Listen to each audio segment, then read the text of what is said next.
ప్రముఖ choreographer Johnny master ను ఎస్వటి పోలీసులు అదుపులోకి తీసుకున్నారు. లైంగిక వేధింపుల కేసులో జానీ మాస్టర్ ను బెంగళూరులో అదుపులోకి తీసుకున్నారు. ఆయన్ను ప్రెజెంట్ హైదరాబాద్ కు తరలిస్తున్నారు. 5 రోజులుగా పోలీసులకు దొరకకుండా తప్పించుకుని తిరుగుతున్నారు జానీ. చివరకు బెంగళూరులో ఉన్నారని తెలుసుకున్న పోలీసులు అక్కడ అదుపులోకి తీసుకున్నారు.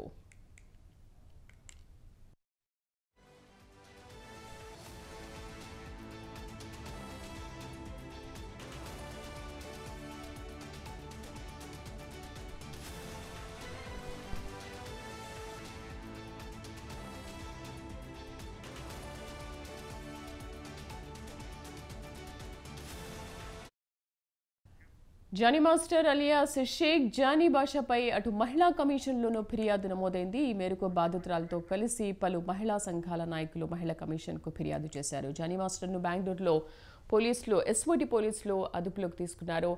కొద్దిసేపట్లో హైదరాబాద్కు కూడా జానీ మాస్టర్ను పోలీసులు తరలిస్తున్నారు.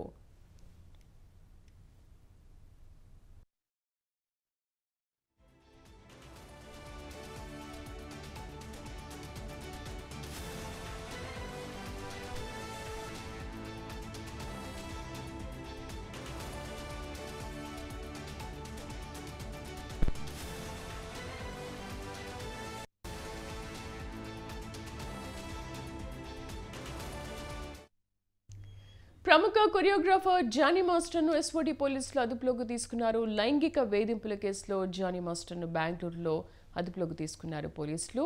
ఆయన్ను హైదరాబాద్ కు తరలిస్తున్నారు. 5 రోజులుగా పోలీసులకు దొరకకుండా తప్పించుకుని తిరుగుతున్నారు. చివరకు బెంగళూరులో ఉన్నారని తెలుసుకున్న పోలీసులు అక్కడికి చేరుకుని ఆయన అదుపులోకి తీసుకున్నారు. మా కరెస్పాండెంట్ పవన్ పూర్తి సమాచారం అందిస్తారు. పవన్, ఎట్టకేలకు జానీ మాస్టర్ అయితే అదుపులోకి తీసుకున్నారు. ప్రస్తుతం జానీ మాస్టర్ ఎక్కడున్నారు? హైదరాబాద్కి ఇంకా ఎంతసేపట్లో తరలించనున్నారు? ఎలా ట్రేస్ చేశారు?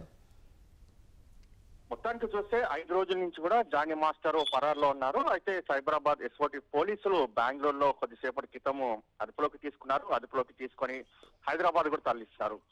అయితే అసిస్టెంట్ కొరియోగ్రాఫర్ నార్సింగ్ పోలీసులకు కూడా ఫిర్యాదు చేసింది. ఏంటంటే తన పైన లైంగికంగా దాడి చేశారు, అంతేకాకుండా చిత్రహింసలకు గురి చేశారు, మతం మార్చుకొని తనను పెళ్లి చేసుకోవాలంటూ కూడా వేధించారని మాత్రం ప్రధానంగా ఆమె ఫిర్యాదు చేయడంతో, ఫిర్యాదు చేసిన నేపథ్యంలో అతని పైన ఫోక్సో చట్టం కింద కేసు నమోదు చేశారు. అప్పటి నుంచి కూడా పోలీసులు జానీ మాస్టర్ ఇంటికి కూడా వెళ్లారు. అంతేకాకుండా జానీ మాస్టర్ అతని వైఫ్ ఇద్దరు కూడా ఫోన్ స్విచ్ ఆఫ్ చేయడము, పరాలో ఉండడంతో పోలీసులు అతన్ని గాలింపు చర్యలు కూడా చేపట్టారు. అయితే బెంగళూరులో ఉన్నత సమాచారం మేరకు అదుపులోకి కూడా తీసుకున్నారు. అదుపులోకి తీసుకొని ఈ రోజు హైదరాబాద్ తీసుకొచ్చిన దాని తర్వాత జానీ మాస్టర్ కూడా విచారణ కొనసాగిస్తారు.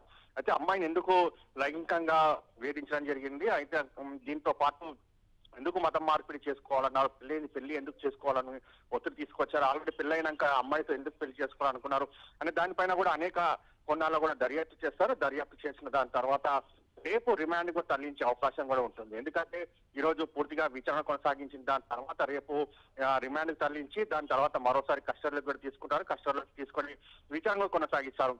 మొత్తానికి చూస్తే జానీ మాస్టర్ ని పైన సినిమా సంబంధించిన పరిశ్రమ నేతలు కూడా మండిపడుతున్నారు. ఎందుకంటే తోటి కొరియోగ్రాఫర్ సంబంధించిన ఆమె పైన చిత్రహింసలకు గురి చేయడం ఇది సరైన పద్ధతి కాదు. అయితే మా అసోసియేషన్ సంబంధించి సినిమాకు సంబంధించి అతన్ని పూర్తిగా తొలగించాలని చెప్పి కూడా ఒక నిర్ణయాన్ని కూడా వచ్చినట్లుగా తెలుస్తుంది. మరోవైపు ఎవరైతే బాధితురాలు ఉన్నారో ఆ అమ్మాయికి కూడా సినిమాకు సంబంధించి తాము ఆడుకుంటాము, సినిమాకు సంబంధించిన అవకాశాలు కూడా కల్పిస్తామని చెప్పి కూడా ఆమెకు సూచించడం కూడా జరిగింది. అయితే ఇప్పటికే ఒక జానీ మాస్టర్ సంబంధించి అతన్ని విచారిస్తే ఇంకా ఇలాంటి విషయాలు వెల్లోకి వస్తాయని మాత్రం వేచి చూడాల్సిన పరిస్థితి కూడా కనిపిస్తుంది. Right Pavan, thank you.